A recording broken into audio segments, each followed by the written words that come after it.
Oh my god. So, what you say, guys? Is this a Yu-Gi-Oh! World Champion?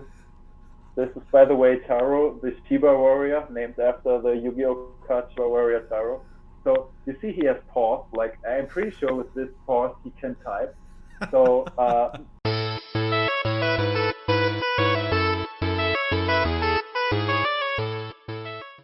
Hey everybody, I'm Kristopher Perovic and I'm joined today by Jannick Löwecke, your 2021 GOAT Format World Champion. Jannick, say hi to everybody. hi there. I'm here today to talk with Jannick about his tournament experience, the deck he used, and what's his plans going forward for GOAT Format. So, Jannick, it's all right. Let's just jump right into it. Absolutely. So, first things first, we're recording this on October 29th. It's the Friday after the World Championship. You've had some time to reflect on what you did, and I just want to hear about how you're feeling. Like, what's going on in your brain right now? I would say I'm still in this phase. I need to actually realize that I did it because I mean, before the event, like, I wasn't super motivated and also didn't really have the winning spirit for this whole thing. And then after day one, even though like I won three rounds in a row, was still like not super convinced. And then day two was absolutely like hard to grasp. Even like I'm still in the phase where I'm logging into Discord and then seeing like I got this world champion role, so probably not a dream at all, but it's absolutely still hard to imagine that it really worked out. It's, Well, it's like this. it's an amazing thing. I mean, outside of Max Suffrage, the first original GOAT Format World Champion, this is only now our second World Championship in the modern era. The first one last year was won by Rick Leia, but now you are, I guess, among a level of GOAT players that we don't have a lot of. So there's not a lot of precedent for feeling the way that you're feeling or what you do now. So you're kind of charting in untested waters in this way. So I imagine that these are going to be the experiences you're going to have over this year and going forward are going to be very unique to you, and it'll be interesting to see what you do with that. But before we get to that, let's talk about this tournament specifically. This was a really interesting tournament. There were some different rules in effect for this tournament and different bracketing system and what's the word that where you organize people, seating system that went into this that made this tournament unique. Let me start off by saying, for those that don't know, that the seating system was based on your Discord ranking and how many additional invites you would have qualified or invites you would have earned over the course of the season. So in your case, you qualified more than once. So you had extra seed points, and that puts you on top of the seeding. So it's not just based on the Discord rankings. And how many seed points, extra seed points, did you have, by the way? I think I just had one additional. Gotcha. I won GFC and FOC, so two in total. Yeah. Gotcha. So that one extra qualification was enough to put you in the top tier of people with rankings. So what I mean by that is that that some Lucas had, I think, like 7 extra invites. Moxie's had qualified, I think, like 5 times. So they're first and second seed respectively, and then eventually it gets to a bunch of people who had 1 extra invite, and then since there were 54 or 58 or 56 56, I think. 56 I yeah, think 56. 56 people had qualified for the world tournament. That meant that 8 people had buys in the first round, and that put you, I think, right above the cutoff. And I guess I want to ask, how much did you, how do I put this? Did you continue playing after you had qualified with the explicit intention of earning the seed point? Was it just incidental because you just said, "Oh, I feel like playing," and oh, look at that, I happened to get an extra invite? Did you plan for Worlds, or did it just happen to you? It just happened. Like it wasn't intentionally. Like at that point, I just really enjoyed the game. Yeah. Like I think beginning of the year, I was like quite involved into the game, and then when I won my first major event with the FLC 17, I was like super into the game, and I just genuinely enjoyed playing. Like whatever the outcome was, of course, don't get me wrong, I would say I'm definitely a competitive player still, but I was really enjoying it, and this was just like an additional benefit, but it wasn't my main intention. It was just nice to have, so to say. And yeah, like you said, it worked out quite fine. But I was also quite fortunate because I was actually like the 8th out of 8 players, Right. like you mentioned, that got a bye. So it was very close. And for instance, my brother was like seed 3, so he had even, I think, at least 2 additional invites. So he had even 1 invite more than I had. So surprisingly, like my brother was more or less in the same spot. I would say he also really enjoyed the game and had a very good streak at the same time. So yeah, well, it wasn't specially designated to Worlds, but well, you take it obviously. No, hey, so I guess let me ask you that question. Let me start off. I'm just trying to learn about your preparation for the event. It sounds like this was unintentional, but welcomed. And then you said when you really were into and playing the game. So then I take it then that you weren't preparing a lot for Worlds. You correct me if I'm wrong. Like, what was your preparation for going into Worlds? What was your preparation? And you could talk about how long you were testing for, how many decks you were testing, how many people you were playing with. Did you study your bracket? Because that's another thing that I forgot to mention up top, that the bracketing system was set. And a week before Worlds happened, all the rankings were locked in, so you knew who your round 1 opponent was going to be. Or for most people, you had a bye, so it could be between one or the other person. And then also, did you find that bye was helpful for you, et cetera, et cetera? Can you just elaborate on how you prepared for this event? Sure. So yeah, let me think. So I was taking a Yu-Gi-Oh detox for some months. So after I won the GFC 12, I was more focused then, even though I enjoyed the game a lot, I was then more focused on my master thesis. I had to write at that time next to working full time, so like time was very short. And I think I only played the Dale 100 event in June, and besides that, I didn't play for like months. And then when it's closer to October, I realized, oh damn, there's Worlds, and like I'm qualified, so of course I need to do something about it. But it was like very ambivalent the time. I think this oh shit, there's Worlds thought like came into my mind eventually like end of August or somewhere in sneaks September, up on you. I would say. Yeah. So then I was like in this situation where I really wanted to come back into the game, having like some months of detox. But it was honestly it was quite weird. I somehow wanted to play, but I didn't really enjoy the game at that point a lot. So it was I said to my girlfriend, for instance, that it really felt like practicing for an exam in studies. Like, you know, it was like there is the day to come where I have to perform, so I need to prepare for that. But it was not like this like super easygoing thing. It was more like a little bit driven by pressure.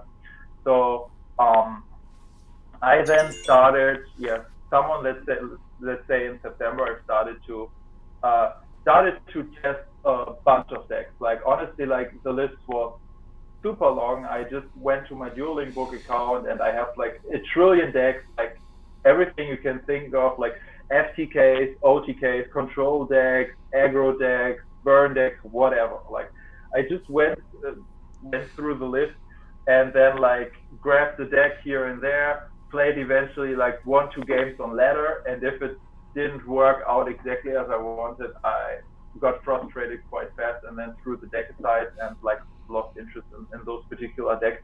And with this, like I absolutely, without any clear aim, I just played a little bit random and didn't really find a deck. And then I think only in October, like eventually I would say around 2 weeks before Worlds, so let's say second week of October, around that time period, I somehow that's not that's I think beginning of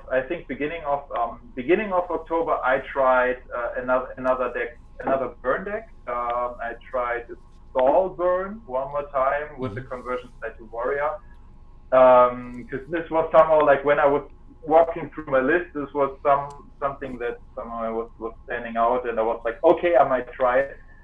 Then entered what was FLC or GFC that was this month. I have to admit I forgot what exactly it was, one of the two things, and absolutely didn't work out at all. And then like I think it was 2 weeks out for Worlds, and I was like completely damn okay, I have no idea. And then I more or less came up with the idea, okay, there's Panda Burn. And this was a deck I somehow had on my list. I knew it was good, but I never really played it, besides one time in the Sleepers Meta tournament. And actually won that tournament with it, but it was a bit sneaky because, well, Sleepers Meta in general is more for creative decks and not for standard decks that by accident fit into the criteria. So, well, whatever. So I had the idea with this deck, and then I was talking with my brother about Panda Burn, and he was also, yeah, Panda Burn is cool. And then we more or less like 2 weeks before Worlds came up with the idea of Panda Burn. Both tested it a bit. He tested it a lot on ladder. I also tested it a bit on ladder. Then I played a few games against him and a few games against my main testing partner Jean, aka French Alpha on Dueling Book. And then I played mainly against Warrior or Chaos.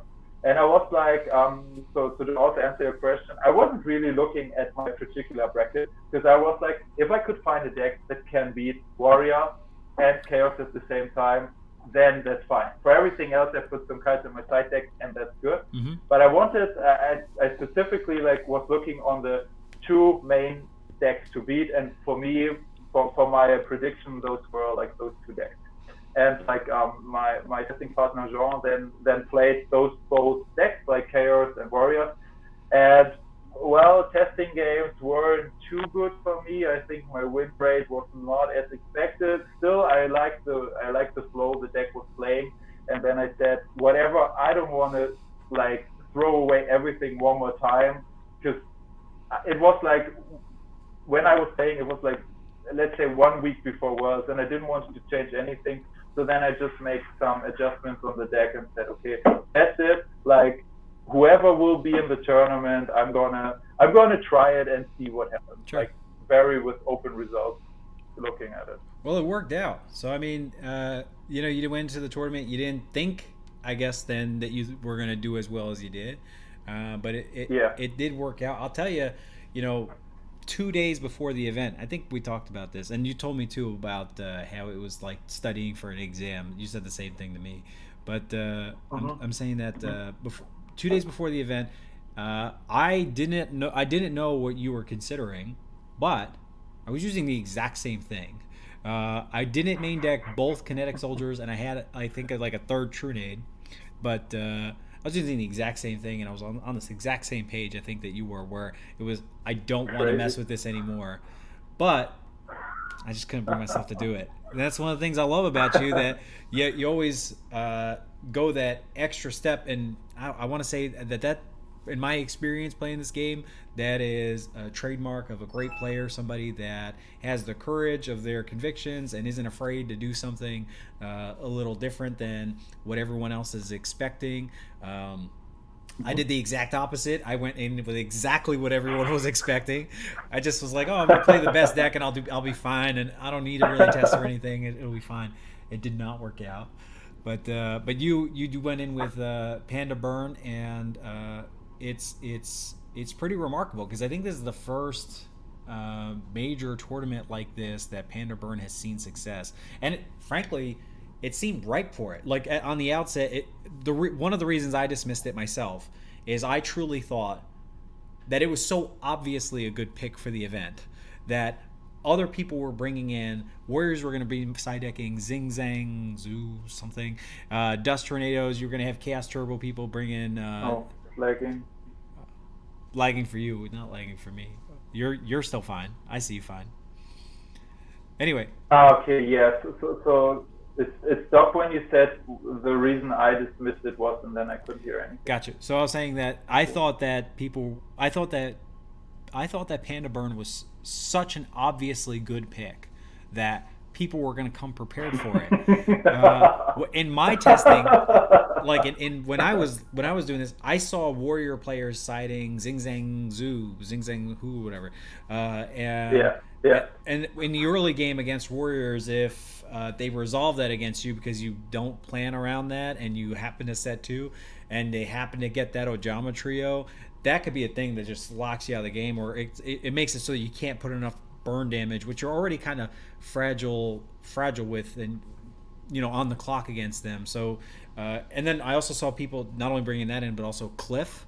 They side deck Cliff, so it's like man, this is all.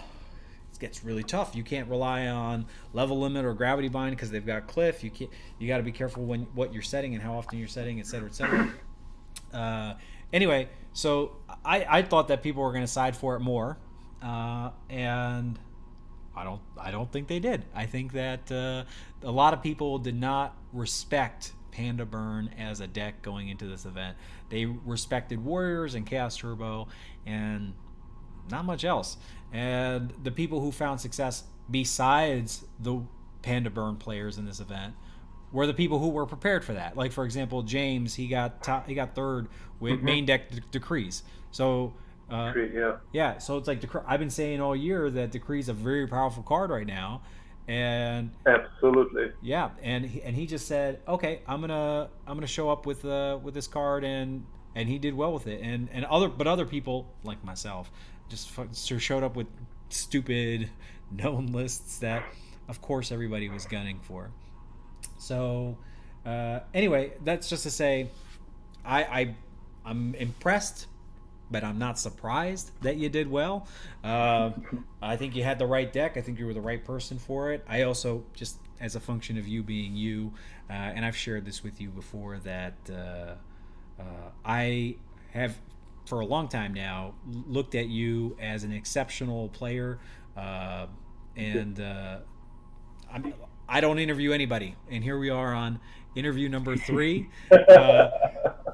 That doesn't happen by accident. I saw something in you a long time ago. I'm very happy that. Well, I'm not happy that I didn't win. I'm not happy that my teammates didn't. But if it had to be anybody else, like, I'm happy that it was you. So I just want to say that good call.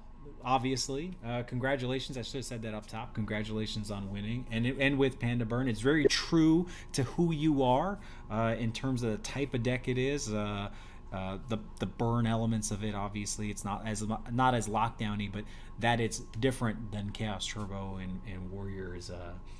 I mean, it's really, it speaks true who you are. So congratulations on that. The next thing I want to get at is, what were your thoughts on the structure of the tournament? So we talked about it a little while ago about the seeding, and that the brackets were known, and that you could spend all season getting these extra seed points, etc., to get higher in the bracket. What do you think about all that? It didn't sound like it had much to do with your preparation, but just do you think that that's something that should continue going forward? Would you do it differently? Is there anything else you'd like to introduce into the format next year? I would say I haven't really thought about this in particular. I was today scrolling through Discord and have seen that some people were saying that they felt like they gave out overall too many invites, and I honestly I haven't even thought about those points. For me personally, I found the whole event thing like very pleasant. Like big up to the guys that hosted everything. It's like obviously like the whole stuff.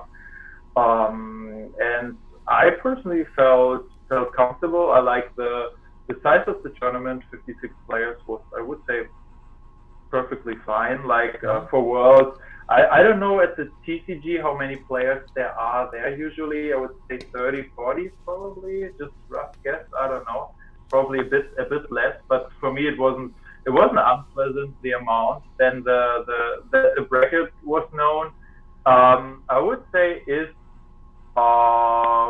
something you could pay a bit more attention to. So, for instance, if you know that you're gonna play against a person that brings like 100% a warrior deck to the tournament, then of course you might benefit from this by, for instance, like preparing like with more kinetic soldiers or whatever, like or like me putting them in the main deck. But I think the two persons that I would have potentially faced were Guy C and Juve 89. And for Guys, I wasn't sure if he would play Warrior because I think this season he played more something Chaos Control-ish. Right. And for Juve 89, by the way, shout out to Juve 9, very very cool guy. He yeah, we write every now and then, and he's very kind, and I think he's a very decent player. And I knew that he qualified with Warrior, but I wasn't in touch with him for the last month like too intensely, so I also wasn't too sure. I would have more or less assumed that he would play Warriors, but I wasn't really sure. So for me, I was looking at the bracket, but I couldn't really like get anything from it. But I think for other players, probably they might have an advantage. But I would say it's still fine. So those pre-posted brackets were fine. Also, the idea of like making top 8 another day and then like removing all their losses, I think was also fine. Then the publishing of the deck list was also exceptional. For me, actually, was I think I benefit from this because I then could see which anti cards my opponents have in the board. I could see, okay, is this person have Royal Decree or like what outs do they have exactly? For instance, for KL 1993, Right. I could see that he, for instance, has a Hollowed Life Barrier in his board, and this was obviously for me very, very important to know. And I also could see that he has Mobius in the side deck, and those are obviously information you should really take into consideration about, like for Mobius, like how many cards do you side, for Hollowed Life Barrier, like you have to play around it and so on and so forth. So for me, it actually helped me a lot. So who am I to say now that I dislike it? Was definitely great. So overall, I was very, very happy with this. But I see some people complaining about the deck publishing thing and so on and so forth. But for me, I was very happy. And if they would say we're doing it 1-to-1 as it was the next year, I would say perfectly fine. Sure. I would have nothing to complain about. Gotcha. I agree, by the way. I thought it was a fine format. I thought it was really interesting. I like that the top deck lists were going to be revealed. I think that adds something. For me, it's like, do I really not want to have, as an example, as a Chaos Turbo player, do I really not want to have Torrential Tribute in my side deck against Warriors in top 8, because then they're going to know that I don't have Torrential like anywhere games 2 yeah. Like that kind of adds some mind games to it.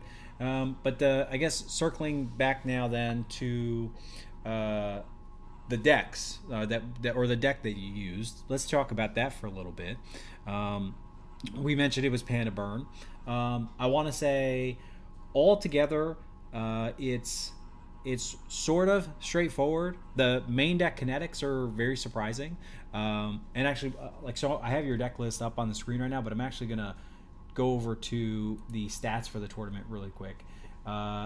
There were in this tournament there were 19 Chaos Turbo players and 10 Warrior players and 17 Chaos Warrior players. So together, Chaos Warrior and Warrior made up 17 decks. Chaos Turbo made up 19. So Warriors, some form or fashion, made up, I'd say, a big chunk, just less than Chaos Turbo. And I think it's really bracket dependent. Like whether you were making the call to main deck the kinetics are going to be really bracket dependent. That's one of the reasons I asked you how much you paid attention to your bracket.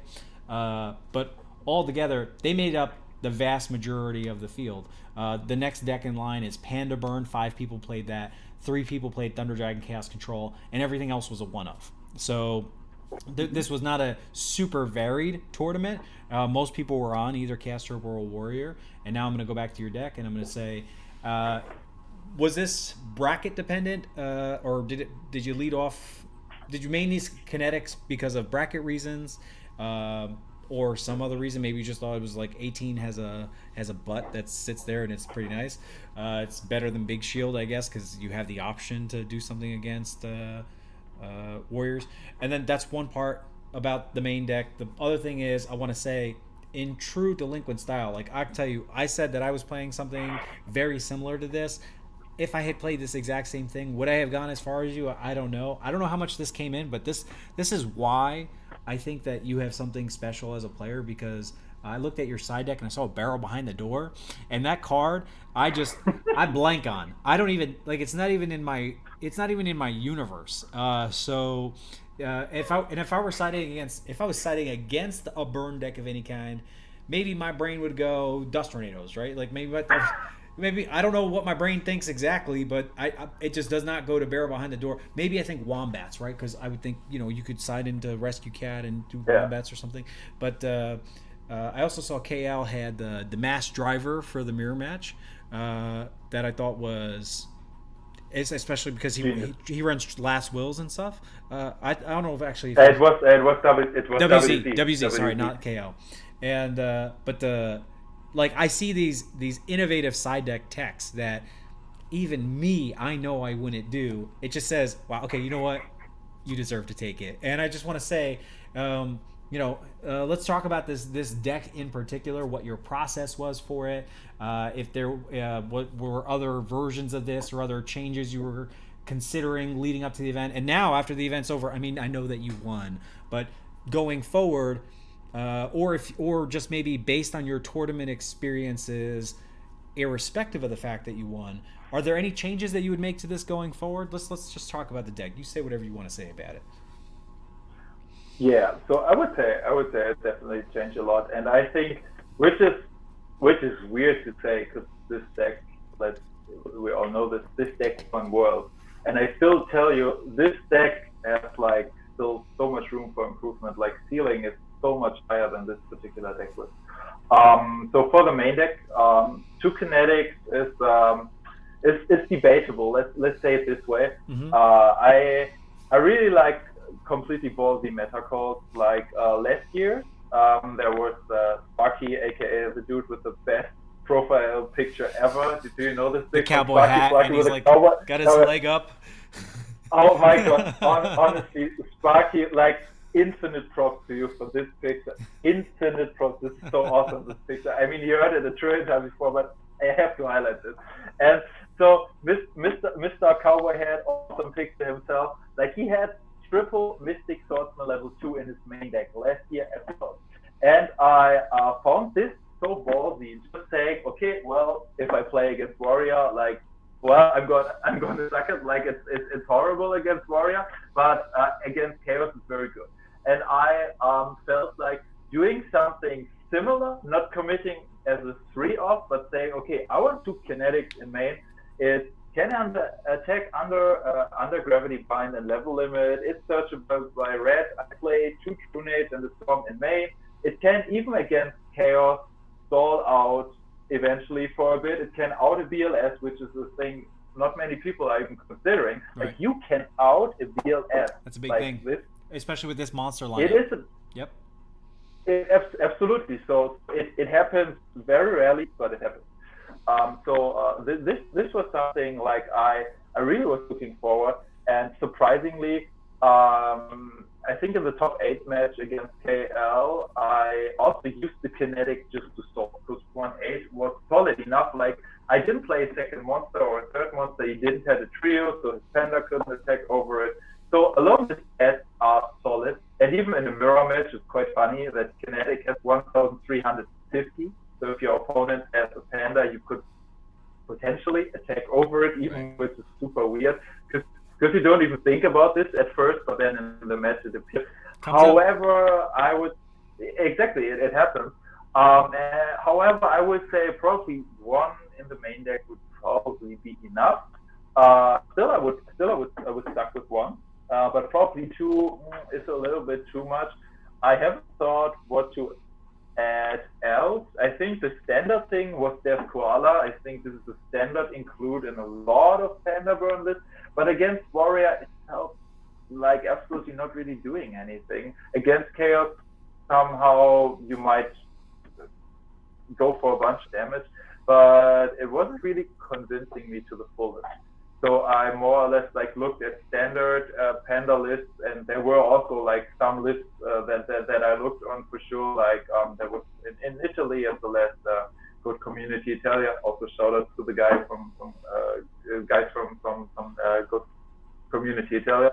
There were also some lists that had a lot of similar cards. I mean, Panda Burn, there's not too much room for innovation in Panda Burn, despite like some gimmicks like main deck kinetic soldiers. I felt good like, and I didn't really like main deck koala, so I took kinetic. So coming back to what I would change, I would eventually drop 1 kinetic.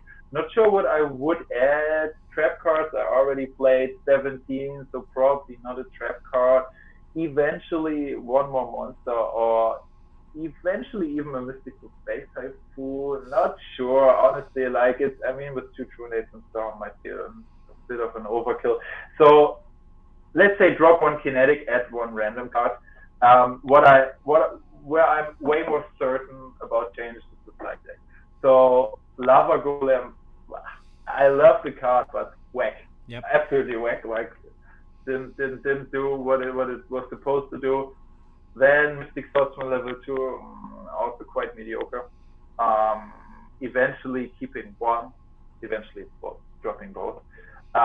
What you mentioned, Mass Driver. Man, my brother was also playing Panda Burn, and he played against a dude from Italy, Giorgione. I hope I pronounced it correctly. I was just guessing. And he had also Mass Driver. And my brother, today, like it's also very, very, very, very recent. Like I was sending voice messages with my brother, and he said, like, I tried to translate it. He said more or less literally, I still remember the moment when my opponent activated Mass Driver, and I immediately knew I'm screwed. So it's like so genius. Like I was not thinking about it. I mean, when you gave me props for like Barrel Behind the Door, thanks, I take it. But I would say shout out to the people that came up with Mass Driver. It's that's genius. Very interesting. That I agree with you 100%. I don't mean to cut you off. I just want to say to make some judgments about some things you're saying. I agree with everything you're saying so far. Also, same thing about Lava Golem. It's the kind of thing so I said that this was also a deck I was using up to 2 days before Worlds. It was also a deck that Juan Cardenas was playing. I've been talking to him a lot leading up to that. He's the Comic Odyssey player that he cashed in his Legacy invite. He was also using Panda Burn, but he was main decking Lava Golem, and like we had a discussion about that. And like I said, Lava Golem is like not good.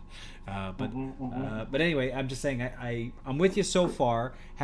Now you're up to Spell Canceller, Tribe, Nobleman's, and Mirror Torrential. How'd they work out? Torrential, not as good as I would expected it. Yep. I cited it in against KL and against WZ, but I completely choked even in one situation. I saw it. I don't know. That was horrible, like brain fart. absolutely brave, but I completely gave away one. I think it was one game duel there. 2, right? Yeah. Game two. I also made like more thing jobby down when I could have summoned the red. I mean, I had my reasonings for this, obviously, but this game was not good. But Torrential, I think Torrential is important, though. I would still keep it. And if it's just for what you mentioned, like this mind gaming, when they publish top 8 deck lists, if your opponent knows that you have a Torrential, he somehow needs to play around it, even if you didn't play it. At least some players do. I mean, we're speaking about very very high level, but it's I say for just for mind gaming purposes, it's better to have like Mirror Force and Torrential at least in your side deck than to have them than to not have them at all. Because if your opponent knows, okay, there's no Torrential, there's no Force, they are like okay, I'm just gonna summon everything recklessly and attack you. So Torrential I would keep, even though it wasn't what I was expecting.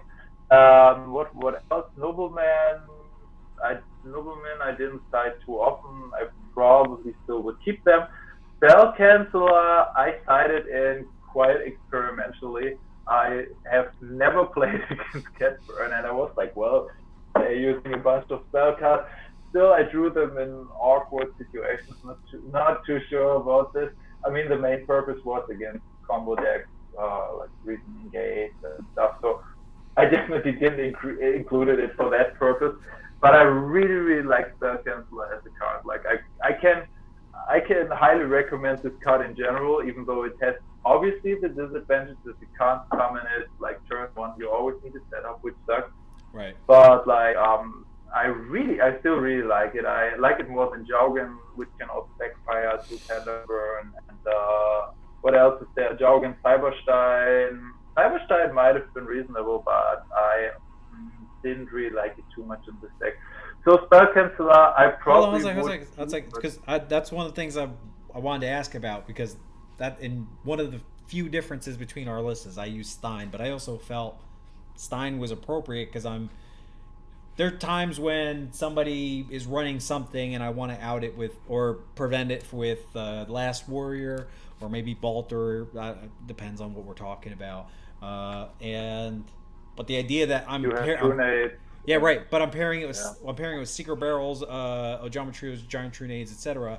Like it gives me a very natural way to maybe I happen to draw it and it's like that's a Master of Oz, that's 4,900 damage. Maybe I could just win that way. So you kind of gloss over that. Would you consider at all putting Stein in these spell canceller slots? I haven't really tested it, and if you look at it in a vacuum, it looks like a natural card to include. I agree, but I don't know. Like I really respect Reasoning Gate turbo decks. Like if I look at the list of decks, I have the worst win ratio against Reasoning Gate. It's very very high up, and with this or just in general. In general, okay. Like I think there are very few decks I lost against that many matches like Reasoning Gate Turbo. Wow. So I really respect this deck. I know that it a lot of times loses to itself, but still I really respect the deck. And I think I always feel like it's a common misconception. Oh, cool! I summon Stein and then like summon Last Warrior mainly, and then I've won the match. Nah. I feel like way safer with having a Spell Canceller on board. Like it's of course they can also out it, sure, like they can side in Compulse, Regeki Break, Sorcerer, BLS. Yeah, sure, absolutely. So it feels somehow more stable. Might be just a weird like personal preference, but even though the Spell Canceller rather underperformed at this event, I would still keep them for the moment. But for the moment, I mean, Steiner would have to test eventually a bit more. I see so many benefits, especially that you can use it aggressively and push for damage.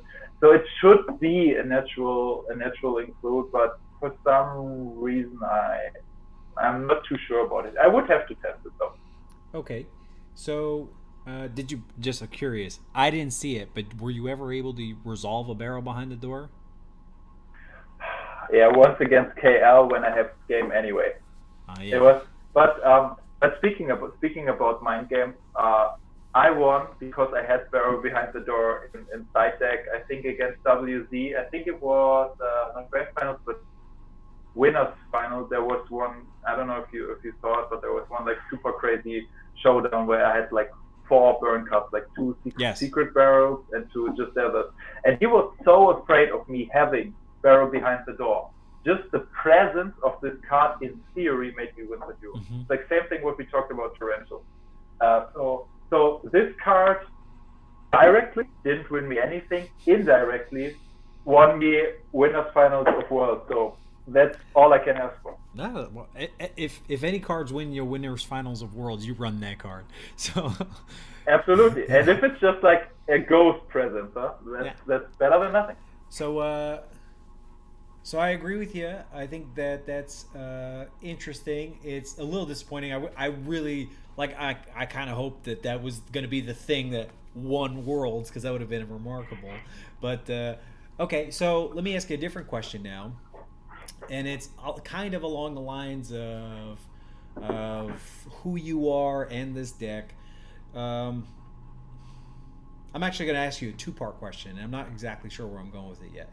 So the first part is, my read on you is that you are, I don't want to say less comfortable, but I'll say it the other way. You're more comfortable using non-standard decks, and I don't know if that's because you see more value in a burn type deck, or you don't feel confident in playing control type mirror matches or aggro mirror matches or something like that. Is this? I guess what I'm asking. There's two parts to this. One is this deck selection a reflection of confidence or a lack of confidence in alternative things? That's A. And the second thing is, you just won 2021 Go Format World Championship with Panda Burn. Did you just ruin the format? Did you make this whole thing unplayable? Did you, or was this a? Well, I have an alternative take, but I'm actually going to let you run with that. So that's a two-part question. One, I want to know, is this out of a lack of confidence or from a place of confidence? And then second, did you ruin the format? I want to know your opinion. Okay, starting with part one. Okay. It's actually like, it's like a conglomerate of a trillion things why I don't play standard decks. And I probably can't even name all of them at once, but first of all, most standard decks are boring to me. Like, I somehow enjoy playing Warrior in general, but for me too repetitive, or eventually I'm just not seeing the deeper level of this deck. I mean, like when I look at people like Lucas or like Morpheus, who like completely crushes this deck, like probably there is a deeper level I just don't see, that's invisible for my eyes. However, like Warrior, I like in general, but it feels like caveman to me, and so I'm a little bit intellectual, not demanded enough. Let's say it this way. Hopefully, it doesn't sound like a completely arrogant statement. However, like Warrior is a little bit too linear for me. Mm-hmm. Controls. So for control, it's like I feel for control decks, there's such a huge gap between players that are really, really experienced in this deck and players that are newer with this. Like if I would, for instance, have a mirror match with Warriors, I would still say a person like Morpheus or Lucas, who played this a lot, would definitely have an edge against me. But I would say the edge is not significantly big. However, if I would play a control kind of deck, or like a deck where resources matter, including also any kind of chaos I could think of at the moment, I really feel like I would give away a lot of potential. Like if I would face you, for instance, I know you know the deck inside out. You had like so many situations with the deck. You're so experienced. Even though I probably could play it okay in general, if we would have a mirror match, like you would have, I don't know, at least 60% win rate. So I don't really want to bring myself in the spot. Like it's like let me give you another metaphor. Like you said, I think you said about DDT at some point that when you were playing DDT, you felt like you were playing a different format, and I would like to use it as an analogy. So if I know that you're, for instance, like a very good football player, I would rather try to play basketball with you than football. You know, so this is my take. So I rather play decks that are completely out of the box, or at least like not all the time. Panda Burn is not the definition of out of the box, but it's for sure different than, let's say, Chaos or Warrior. So I rather prefer to set the rules. So I'm forcing you to play under my rules instead of you as the more experienced player forcing me to play under your rules. Because this would probably be for me like not too promising. Yeah. So that's what. I agree with you. I think that's what makes you so frustrating to play against. But okay, I agree. I think that you're on the right track. Obviously. Yeah. So for me it works. Of course, it also brings me into some awkward spots because the fact that I'm never stucking too long with one and the same deck also means that you have eventually like an expertise in general. But like if I'm playing Panda Burn, like there are tons of matchups I played eventually once, twice, maybe 3 times ever. So there are a lot of situations where I would have to improvise, and it's a little bit comparable to chess, I'd say. In chess, not sure how you or the watchers are familiar with chess. In chess, there are okay. We didn't practice this, by the way. We didn't practice this. It's not safe. Not safe. Okay, nice one. I don't even have a chess board here. Nice one. Okay. Okay, nice. Eventually, like for the introduction, that might be something. Okay. So for coming back to the chess metaphor, so in chess, there are obviously some very good, like impulsive or intuitive plays, but in chess, it's a lot about practicing other games or going through analysis and more or less understanding certain patterns. Like, oh, I was in this situation or in a similar situation. I should right now move this pawn or this bishop or whatever.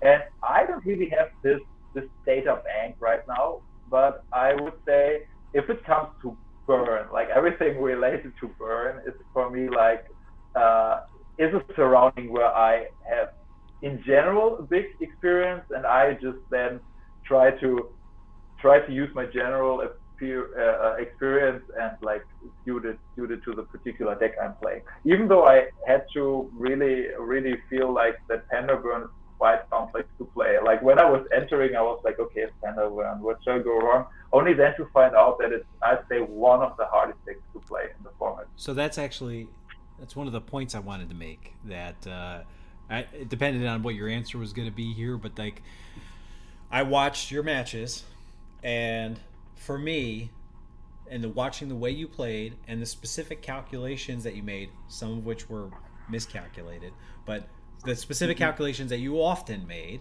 and the way that played out, and sometimes down to the life point, that it struck me that you were the type of person that if you wanted to play a control deck and you wanted to play against me in a mirror match, that if you applied yourself in the exact same way that you apply yourself by playing Panda Burn, I can't imagine that this is going to be different than 50-50, because it struck me that you played it very well, you played it very strongly and accurately, and that's a trademark of a great player. And I just feel like I wonder, not why you don't play something like Chaos Control or Chaos Turbo, but more like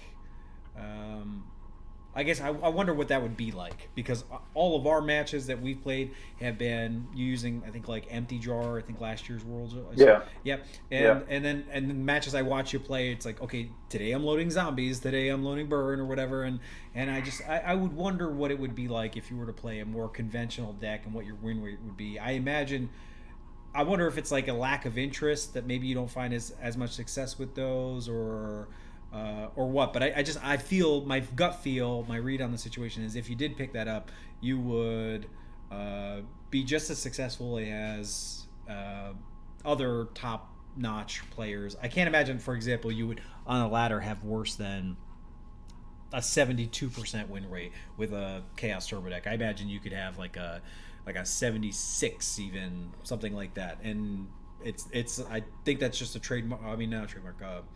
A testament to who you are as a player, and it's something you're capable of. And I guess my question is just like more like, is this what you prefer? Do you prefer being annoying to play against, or do you hate these other types of decks? Like, I guess which line is it? And I think what you're saying is, based on what you said before, that you prefer to force me to play your game rather than let me play mine.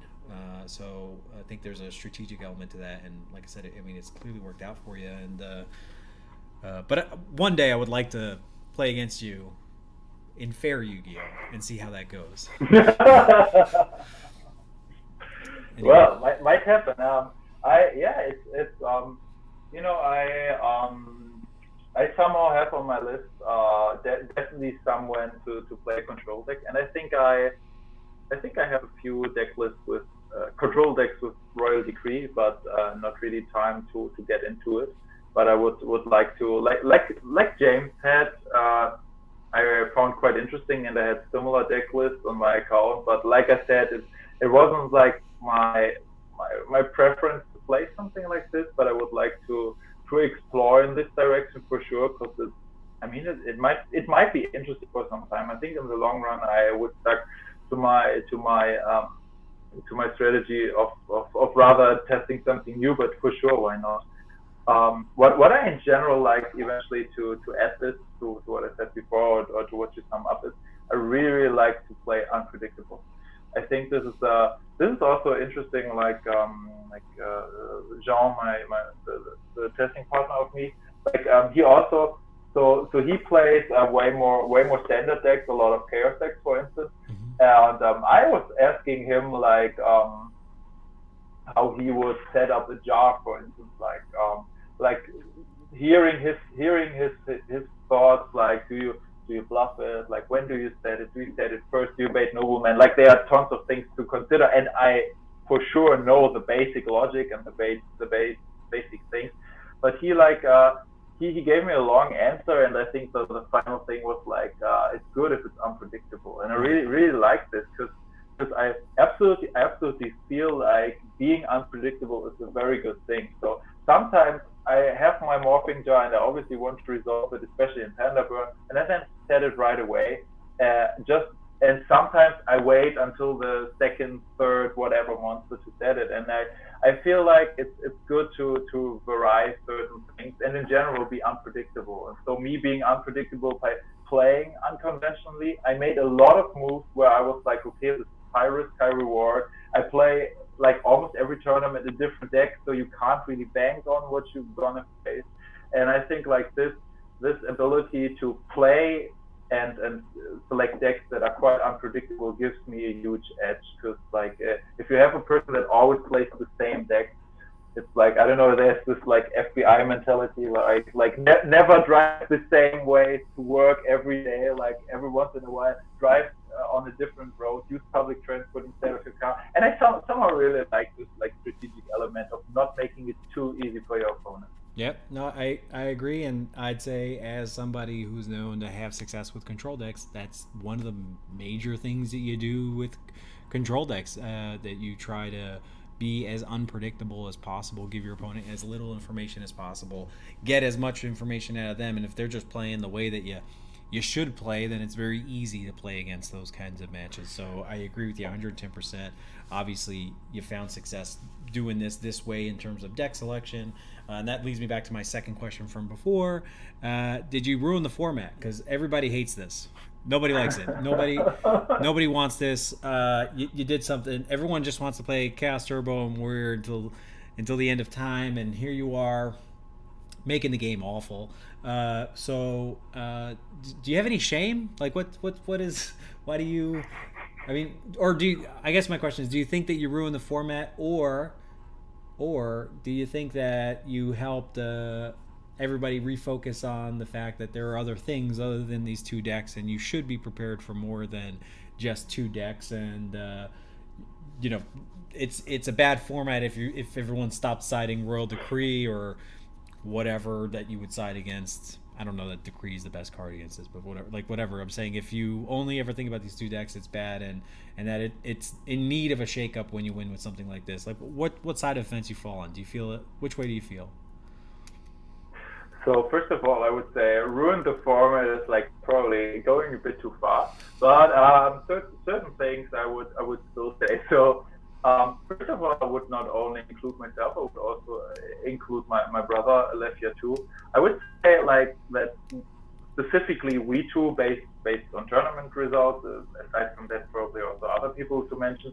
I think we rather opened doors this year. So like we were the guys that came up with zombie decks, with cold wave decks, with like very unconventional deck choices. And we, I think in our first interview, like you said something like you would be very, very happy if you would see more people like trying to bring up something fresh, something unconventional.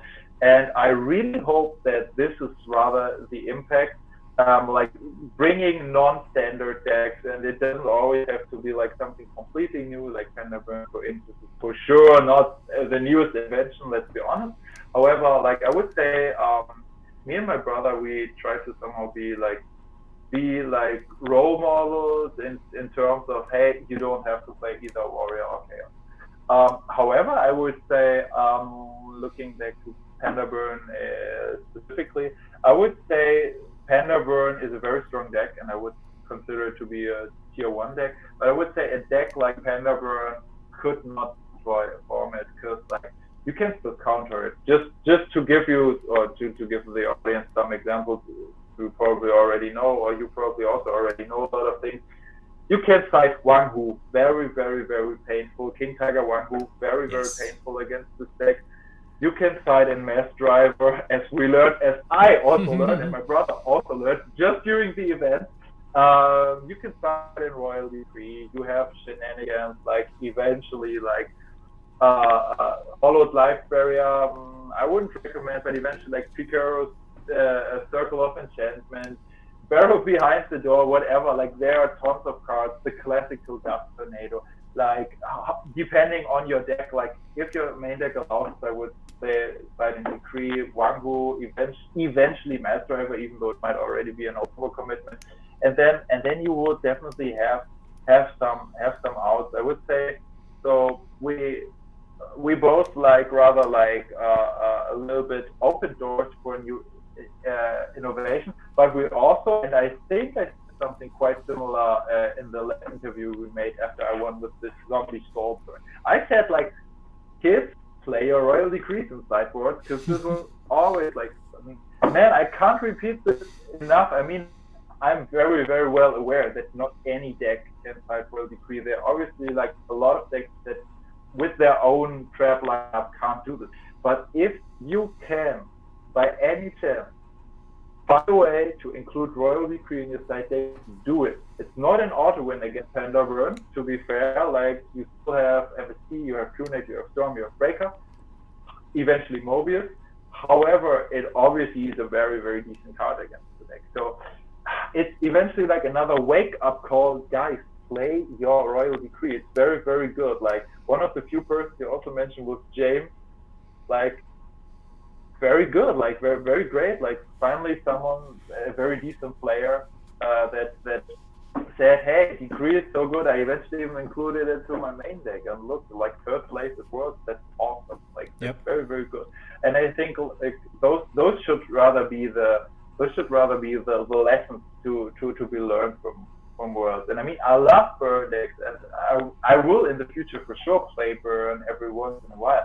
But I feel like people are more aware of this as well. So it was like more like shaking up some people, say, hey, wake up, like you need to prepare for more than just chaos and warriors, even though that's ironically what I did. I was also preparing for chaos and warriors mainly, but however there are more decks than that, and I hope this is the message. However, I wouldn't say I destroyed the format, and I would even say I wouldn't wonder if like people right now are very well prepared for Panda Burn, and we wouldn't see it at least win any event like anytime soon. In the long run, for sure. I mean, I still have it in my pocket, and I for sure will pull it off at some tournament, but probably not in the heat of the moment because it might be a bit too predictable what we talked about, and for that reason, I would rather let it rest and bring out Big Bad Panda at another time when it's better suited for.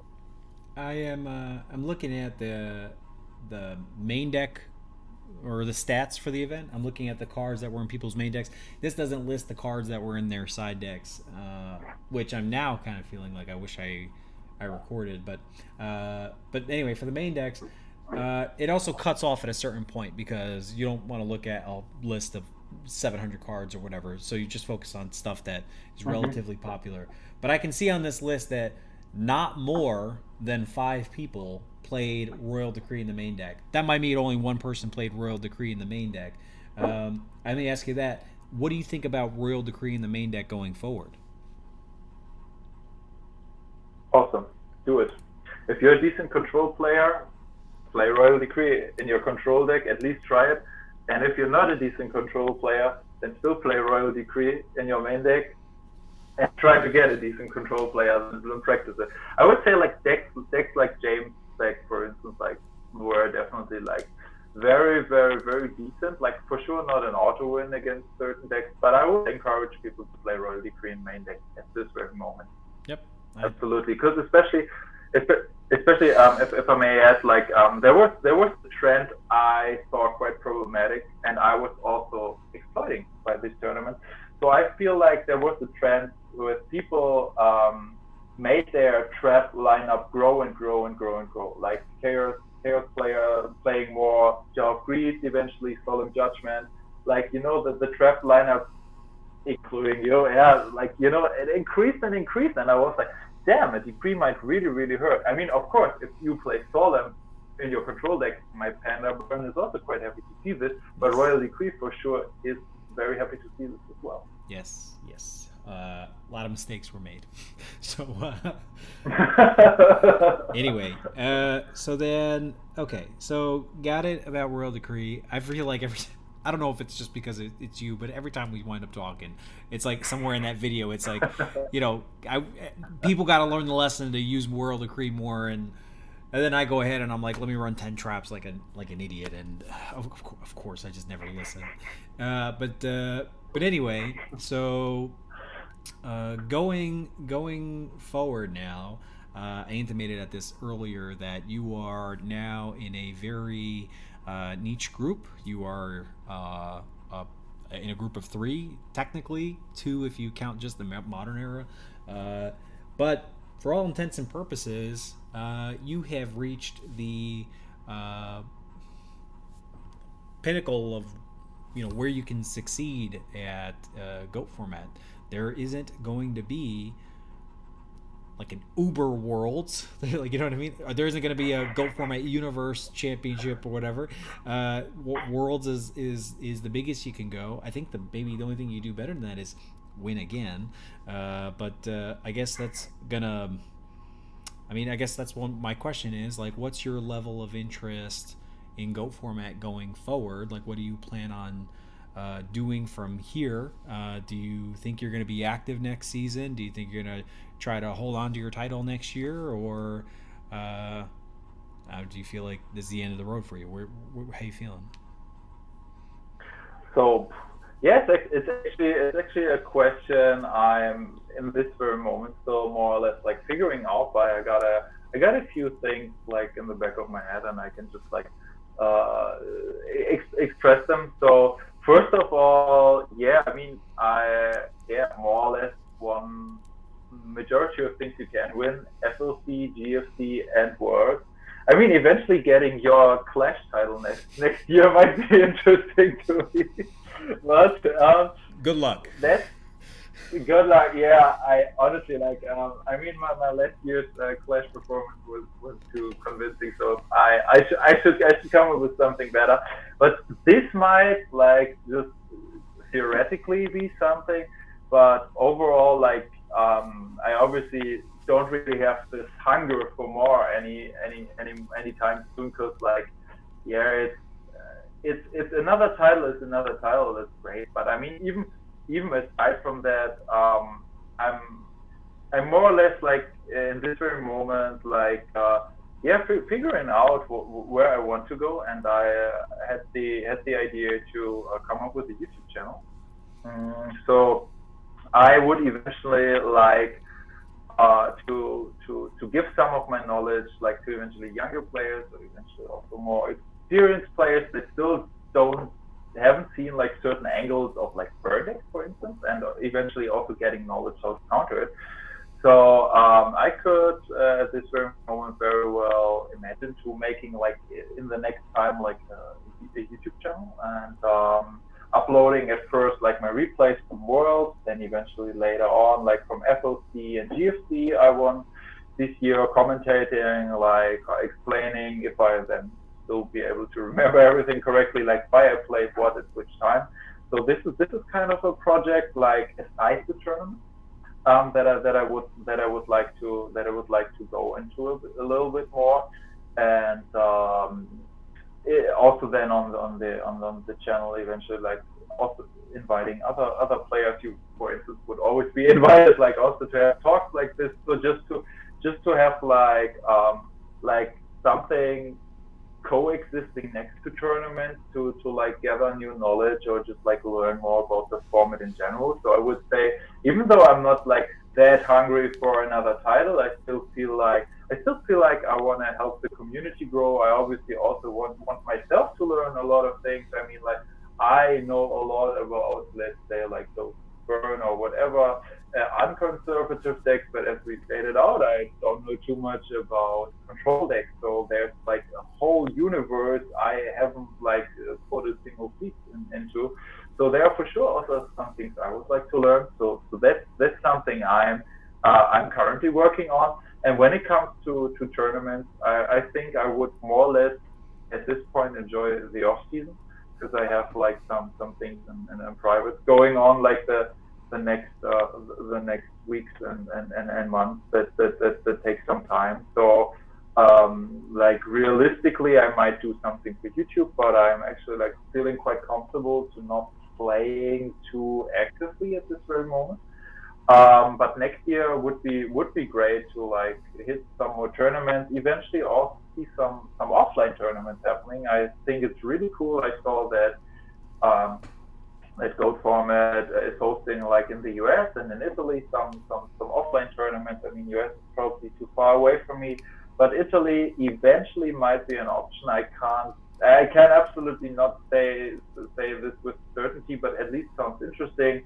Then a guy wrote me on Discord that he also might imagine like hosting some goat events, like bigger goat events, not huge, but bigger goat events like in Germany. And those were things I would say, hey, those are cool projects. So those were actually like things I'm at this very moment a little bit more interested in than just like, oh, focusing on another GFC or FLC or whatever. Right.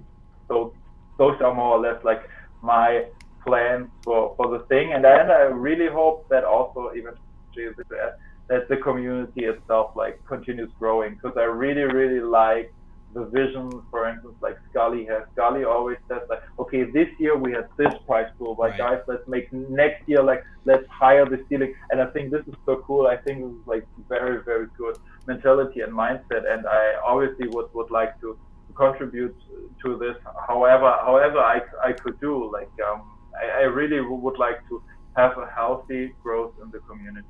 So on that point, just I'm going to plug this. The thing you're talking about is the Go Format Grand Prix. That's the series that GoFormat.com is sponsoring for in real life tournaments around the world. That's going to be coming up. There's going to be particular store locations and times of in real life events happening in 2022. So be on the lookout for that. The other thing that you're talking about the how to well, first of all, I want to say I agree. Scully's doing a bang up job, better this year than even last year. The idea of constantly pushing the envelope and reinvesting back into the community to help it grow, I think is the right play. I think he's doing a great job. One way that you personally, Jannick Delinkquent, or anybody else can get involved and to help grow the community is to subscribe to the Patreon. A lot of what we were able to do this year came about specifically just because of Patreon. If that didn't exist, you wouldn't have claimed a mighty nice cash prize come Worlds. So, which by the way, I think is, I mean, you tell everybody, was it like $1,000 USD? Was that right, or was it more? Yeah, a grant in USD plus the belt and the mat and soap. Right. Very, very cool. And very cool. We should have covered that earlier, but like everybody who qualified got or is gonna get mailed to them these special dice. But that kind of thing is great, and I think Scully's on the right track with that. And if you sign up for the Patreon, and if more people sign up for the Patreon, there's more things like that in the pipeline. So that's one way to do that. For your YouTube channel, I take it you don't have it today, correct? Yes. Okay. Still in the making. Still in the making. Is it still in the making? 5 days from now, or 5 months from now, or 5 years from now? So rather 5 days from now than more. So gotcha. I try to start with it, like, let's say next week. Gotcha. So there's a good chance that you, as you're watching this, not you, Jannick, you, the person watching this, that if you're watching this, like, click there, okay, and or there might be a thing in the description taking you to Jannick's YouTube channel. You can watch his replays from Worlds. Are you going to provide commentary on those replays? Yes, I'm trying, at least for the beginning, like, to provide the replays and explain, like, card for card, not every single thing, to not make it too boring, but really commentating the whole thing. Great. Well, just click there then. Okay, so with that said, I feel like I have covered everything that I was interested in. We talked about your preparation, or lack thereof, for the tournament, the bracket, which you didn't pay much attention to, and how your buy. We didn't mention it, but your buy probably helped you because it was one less win. Sorry, I skipped it. Yes, it absolutely did. I think having a buy was awesome. Right. So I take it next year you're going to try to qualify more than once to get these extra seed points? I wonder. I think Rickler, as the world champion of last year, had an auto buy. I'm not sure. Do I get an auto buy as well? No, he didn't. Sure. He didn't get. Didn't he? Am I misinformed? I'm not sure. You know what? I have to look back at the invite list. I'm sure he got an extra qualification by doing something earlier in the year when he was doing well. Okay. But I'm certain he got a second. He qualified by being the champion. So you qualify now. So if you happen to win anything this year, that'll be an extra seed point for you. Seeding point. Yeah. So, but I guess to my point, I imagine, but you tell me, is that something you're going to be trying to get this year? At least an extra one? If I don't have an auto seed point, then I would like to have one more for sure. Yeah, that's big. It's for sure. It's for sure big. Yeah, I mean, it's like if hypothetically the first round would have been different, I mean, I could have lost and then I wouldn't be here. Yep. So it's very big. Yep. Absolutely. Okay, so we talked about the bracketing system. It was pretty good, or the tournament structure was pretty good. Well, let me actually, I say tournament structure as in we've only talked about the things that were different from previous tournaments, but just want to very quickly, because I think we're almost out of time. I want to quickly get your thoughts on the tournament structure that we've grown accustomed to, because we do this double elimination thing.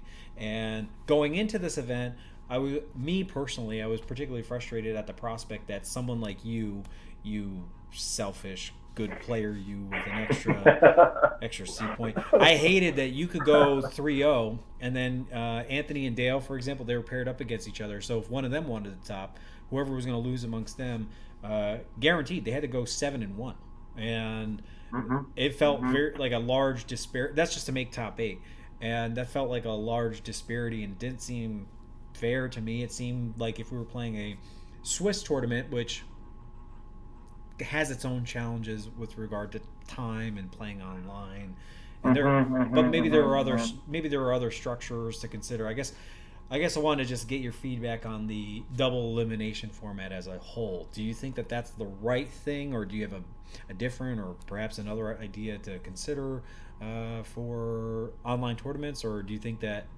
it's fine enough? So double elimination in general is fine, even though I absolutely agree that it caused very, very weird states where, like, if two people meet in grand finals, like the ones that come from the winner side, like in general didn't not in general, like didn't lose a single game, but also won like way less than the one that has to hustle all the way up from. And then from the loser has to win twice. Yeah, exactly, and then to win twice. I think this is a bit odd. Still, I like double elimination in general. What might be debatable is eventually like creating a time limit. This is something I'm not too sure, because the question is how practical is this in double elimination? Because in Swiss you have like those 6 rounds, and in double elimination like people start at different times. This is something I'm not too sure about. Eventually, something I would, in general, or one of the very few things that I find a little bit irritating is that sometimes, especially in double elimination, where the loser side itself takes way longer than the winner side. Like, I feel like there are some players that really take forever, and this is eventually something. I mean, I don't want to drop the word slow playing like in a penalty sense, but I feel like this might be something in tournament structures to consider. But to be fair, like I wouldn't have the perfect solution for it yet either. But I feel like this is the only thing in general for tournaments. I feel like that should eventually be monitored more by judges, or however you would like to say. Because this is sometimes for me a bit frustrating, especially if you have good players where you feel like they should know everything by heart, and of course they should think about certain situations. But like, I mean, I know that like they could probably blitz out a lot more moves, and I don't know, for some people it's okay if they just play slowly. For others, we don't know if it's maliciously. It's always a bit tough. But this is for tournaments in general what is for me a bit irritating, that like certain players take on average, not looking and like at one single match, but on average like so much longer and delaying the whole thing for everybody else. I think if I would have to name like one point I would like to focus a bit more on in big tournaments, that's it. Everything else I'm perfectly fine with. Gotcha. Okay. So we got the tournament structure. We talked about your preparation, your deck choice, the cards in it. I'll save the recap of your matches for your YouTube channel, and you can go over that as you see fit. We talked about where you're going next with goats, and what your levels of anticipated interest are, or involvement are going to be for the next year. At this point, I mean, we're in October of 2021. How do I know what you're going to be doing in June of next year? We talked about your fascination of Burn in general, and where you can go with control if you were to try to pick up a control deck. We talked about Royal Decree again. We talked about your YouTube channel again. I think Jannick, I want to say, I said it before, I don't interview anybody. You're you're literally the first, second, and third person I've ever interviewed, and and it's a testament to who you are. And I want to say I'm Thank very you. grateful that you have sat down here with me and chatted with me for multiple hours now about Yu-Gi-Oh, of all things. And uh, I mean, I just want so that's what I'd say. I want to say thank you for your time. I hope that the people who have watched this have gotten some value out of it. I know I have. I've certainly appreciated you joining me. I respect the hell out of you. I'm super proud that you won. Thank you. Um, Thank you. is there anything that you want to say before we sign off? Well, I mean, like I always more or less say the same things when I would drop off. So I don't want to be redundant. Like I just, I want to thank like you first of all. It's always an honor to be here. Like can't say this often enough. Like it's so cool. Like that we're like in 2021 and like still like a format from 2005 is a thing, and still like I mean we as kids we watch the coverage, so it's so cool like to interact with persons like you we saw as kids on coverage, and it's like super cool that this nostalgia is still going on. Absolutely another time like big up to goatformat.com, all this stuff, and the community that really like raises the bar like very high and absolutely drops like very good high quality tournaments and content and the whole website. Like I mean, people who are watching this video probably already know it, but I can also just sign what you said. Like keep supporting the site, Patreon, like YouTube, also like subscribe, do all this stuff like Should have that. said that at the beginning. Yes. I always mess that up. Like, well, now we got it. So like, comment, and late. subscribe. Got it. Yes. Okay. For the algorithm. For the algorithm. So absolutely like awesome. I really hope it stays like this. And yeah, shout out like to the persons I always give credit to, like my surroundings, like people that support me with my crazy hobby. You know who you are. Like I shouted you out like so many times. So I just don't want to be redundant. So yeah, I would say like that's it. Like thanks for having me. I'm absolutely super happy how the interview went. Eventually I should show my dog. Just like there's one important thing like I wanted to clear. So while you guys were watching the stream of the GOAT format World Championships, like my girlfriend actually like spied into the comment section of the stream and had a good theory, and she has a theory. She brought up the theory that eventually it wasn't me who was playing, but my dog. So to like eventually like put a little bit fuel into this fire, I would like to show you my dog, and then you guys can evaluate whether you think it's credible or not. So give me 1 second. Sure. That's very important. I personally buy into this theory. I think that it was probably the dog that was playing, but let's see. Oh my god! So, what you say, guys? Is this a Yu-Gi-Oh! World Champion? This is, by the way, Taro, the Shiba-Warrior, named after the Yu-Gi-Oh! card Shiba-Warrior Taro. So you see he has paws. Like I'm pretty sure with this paws he can type. So he seems to enjoy it. So eventually he will also get his own YouTube channel. Who knows? But he probably would have more clicks than I have. So let's see. Hold Taro. No, keep holding Taro for 1 second. I want him to meet somebody. Hold on. Because I mean, don't get me wrong. I am Team Overdose, first and foremost. But I am Team Shiba all day. Oh man. Okay, that's awesome. This is awesome. Team Shiba. This is for sure arguably the most epic team ever. Can't beat it. Leia, say hi to Taro. Say hi to Taro. No, she just wants to go back to sleep. Okay. I want to put her down. All right. Oh no, she's like tangled up in the microphone. Oh no. Okay. Well, I guess then everything's said. Yeah, there's literally nothing else for us to do now. Absolutely not. We used all kind of like manipulation to gain the extra likes, extra subscribers. We did literally everything. all I wanted to do was record a YouTube video with 2 Shibas in frame, and we did it.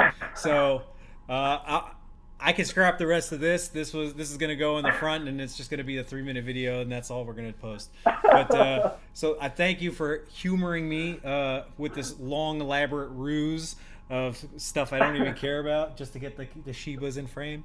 You're welcome. Until next time, Jannick, congratulations again. Thank you for joining me, and I hope we make it a 4P. I keep saying this, I think 2P, 3P, and you keep not surprising me by showing up again and winning something else. So hopefully it's not Clash, but sooner or later. Anyway, hope we do it again. Sure, we absolutely will. I'm doing my best. Like, I can't promise when, but we're gonna do it again for sure. All right, take it easy, man.